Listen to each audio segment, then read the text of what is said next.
Votre ado a du mal à se mettre au travail. Il traîne, il soupire et la plupart du temps, il repousse les échéances pour des choses bien sûr plus agréables. Alors, je vais vous dire un truc tout de suite qui va vous rassurer, je pense. Dans la plupart des cas, ce n'est pas de la paresse, contrairement à ce que nous, adultes, nous pensons ou nous imaginons. En effet, c'est souvent un problème de démarrage, qu'on appelle aussi un problème d'initiation. Alors, la tâche est souvent trop grosse, voire trop floue. Et le cerveau fait ce qu'il sait faire de mieux dans ces moments-là. Il évite tout simplement les choses compliquées et difficiles. Alors, cette vidéo est faite pour vous si jamais votre adolescent, par exemple, repousse tout au dernier moment, dit « je ne sais pas par où commencer », s'énerve quand vous le relancez ou tout simplement que ça met de l'attention à la maison. Aujourd'hui, je vais vous donner une méthode simple, réaliste et surtout applicable dans la vraie vie. Et bien sûr, je mets les références scientifiques en description pour ceux qui aiment aller plus loin. Enfin, si ça vous parle, profitez-en tout de suite pour vous abonner, comme ça vous ne raterez pas les prochains conseils. Alors pourquoi ça bloque? Dans la plupart des cas, il y a deux causes. Cause numéro 1, l'objectif est flou. Réviser, ce n'est pas une action, travailler, ce n'est pas une action. Ces deux verbes sont trop vagues. Et quand c'est flou, le cerveau ne sait pas quelle est la première marche, donc il repousse. En sciences cognitives, on parle beaucoup de charge cognitive. Plus c'est flou, plus ça sature. Cause numéro 2. Il n'y a pas de rituel de démarrage. Chaque session devient une mini-bataille et on n'a pas de bouton « One ». Quand on a déjà raté 10 fois le démarrage, le cerveau anticipe l'échec et évite encore plus. À la fin de cette vidéo, vous repartirez donc avec un protocole démarrage 10 minutes en 5 étapes, un planning simple sur une page avec 4 règles anti-surcharge et une posture de parent avec des phrases qui aident sans escalade.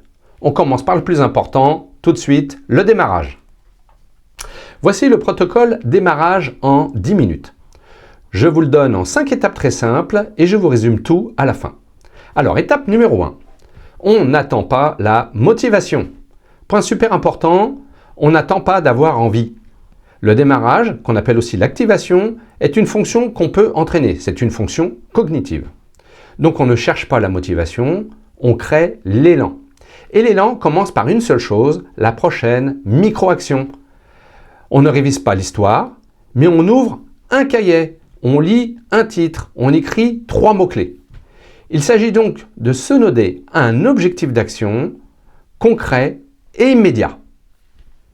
Étape numéro 2, préparer le terrain en 30 secondes. Alors en 30 secondes, on prépare son bureau en mettant son téléphone en mode avion et très loin de soi surtout.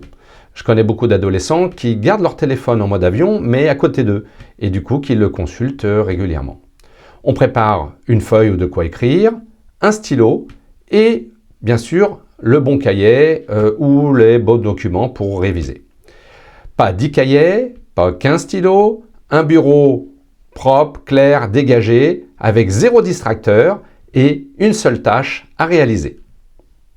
Étape numéro 3, minuteur 10 minutes. Alors pourquoi 10 minutes? Eh bien déjà parce que l'objectif, ce n'est pas de se lancer sur une activité longue, onéreuse en énergie, donc en coût cognitif, et complexe éventuellement, ou en tout cas difficile à terminer. Donc pour cela, qu'est-ce qu'on va utiliser? On utilise de préférence un timer, par exemple celui-ci, je le mettrai en référence dans la description. Et ce timer, on le met sur 10 minutes. 10 minutes, c'est largement suffisant pour initier une première action concrète avec un objectif simple et précis. Et c'est surtout essentiel parce que le but, ce n'est pas de finir. Rappelez-vous, le but, c'est de commencer. Et souvent, une fois lancé, le cerveau accepte beaucoup plus facilement de continuer et d'agir, de réaliser d'autres actions. Là, ce qui est intéressant, c'est qu'en faisant cela, on évite l'effet d'inertie. Étape numéro 4, mini-pause 3 à 5 minutes. Alors, après une première action de 10 minutes, on fait une petite pause. Alors, vous me direz, 10 minutes, c'est pas beaucoup pour un travail scolaire. Mais sachez qu'en fait, c'est un bon début, surtout si votre adolescent a un problème de démarrage. Un sportif de haut niveau n'a jamais commencé par 25-30 heures par semaine d'entraînement. Au début, quand il a démarré son sport, il a dû commencer par 2 ou 3 heures et puis monter progressivement parce qu'il acquiert au fur et à mesure une maîtrise de son rythme et il génère aussi des habitudes de travail. Eh bien, il en est de même pour votre enfant, pour votre ado, qui va progressivement acquérir des habitudes et augmenter son temps de travail. Donc là, l'objectif, c'est plutôt de s'entraîner déjà sur 10 minutes et surtout aussi de faire des pauses qui vont permettre de redémarrer ensuite une nouvelle phase de travail de 10 minutes. Alors une vraie pause, c'est quoi? C'est on se lève, on bouge, on boit et on respire. Alors bouger, c'est important parce que ça permet de se redynamiser. Boire, ça permet d'hydrater son cerveau. Et respirer, ça permet aussi de favoriser l'attention et de gérer son stress. Je vous montrerai des techniques dans d'autres vidéos, des techniques de respiration très efficaces. Voilà. Et puis surtout, une dernière chose, pas d'écran.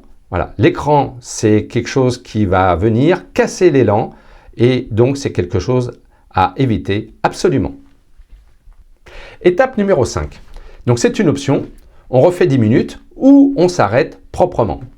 Alors, si votre ado le peut, vous repartez sur un cycle de 10 minutes et éventuellement 3 à 5 minutes de pause et encore 10 minutes, voilà, en fonction de son rythme, bien sûr.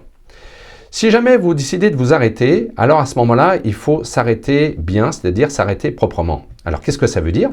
Ça veut dire tout simplement que vous allez vous fixer, vous allez noter les objectifs pour le lendemain, pour les 10 autres minutes qui vont être mises en œuvre. Donc prochaine étape, prochaine mini-étape, vous écrivez sur quelque part, sur un cahier ou sur une feuille, relire le cours et surligner 5 idées par exemple. Donc c'est quelque chose de très concret, c'est une action précise et ça vous permet déjà de mettre en place une sorte de programmation. Parce que ce qu'il faut savoir, c'est que la régularité vaut mieux que le marathon.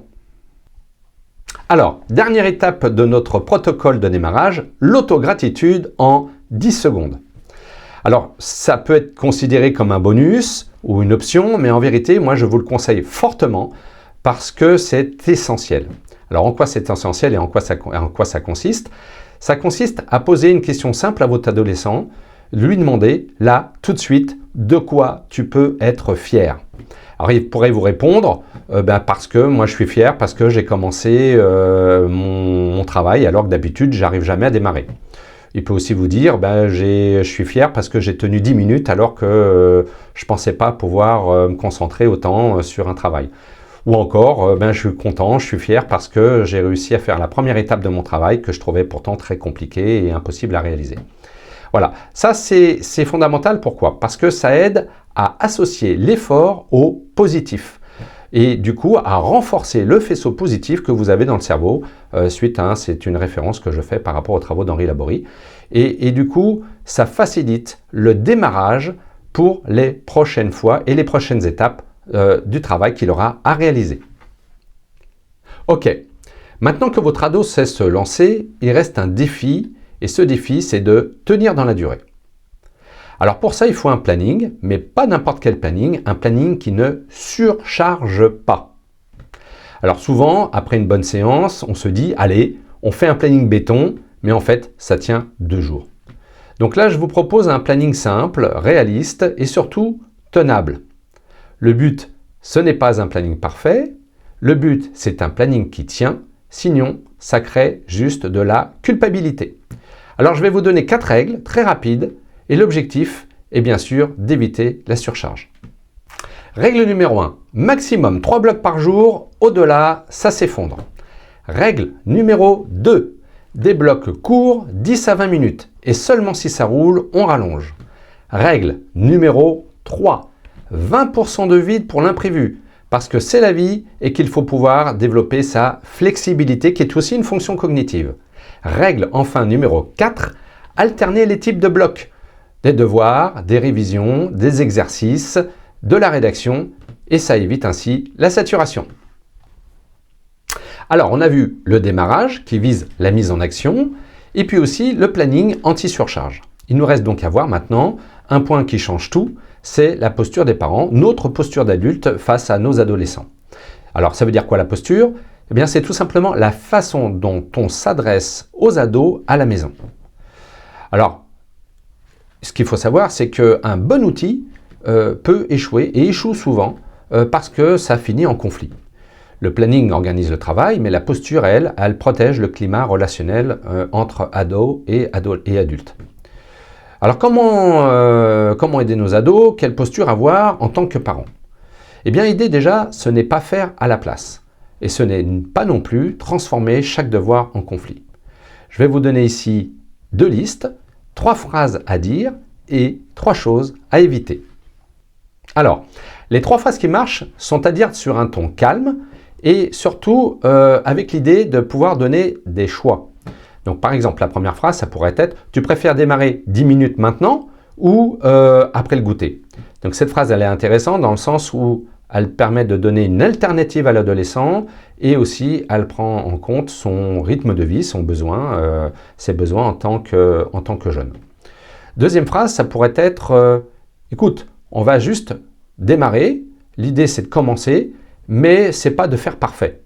Avec cette phrase, ce qui est intéressant, c'est qu'on limite tout de suite la pression, les exigences, et on se donne le droit à l'erreur. Et donc, du coup, on baisse la pression. Troisième phrase possible, c'est écoute, c'est quoi déjà la toute première et mini-étape par laquelle on doit démarrer? Et donc là, on interroge le jeune et finalement, on l'oblige quelque part à réfléchir sur son organisation et sa planification, mais on est sur un mode interrogatif et non pas sur un mode, sur une injonction. Alors, les phrases à éviter sont les phrases qu'on dit en général sur un ton plutôt dur avec un jugement. Il y a 3 types de phrases, grosso modo. Les injonctions, tu dois, sinon, et donc ça génère des blocages chez l'adolescent.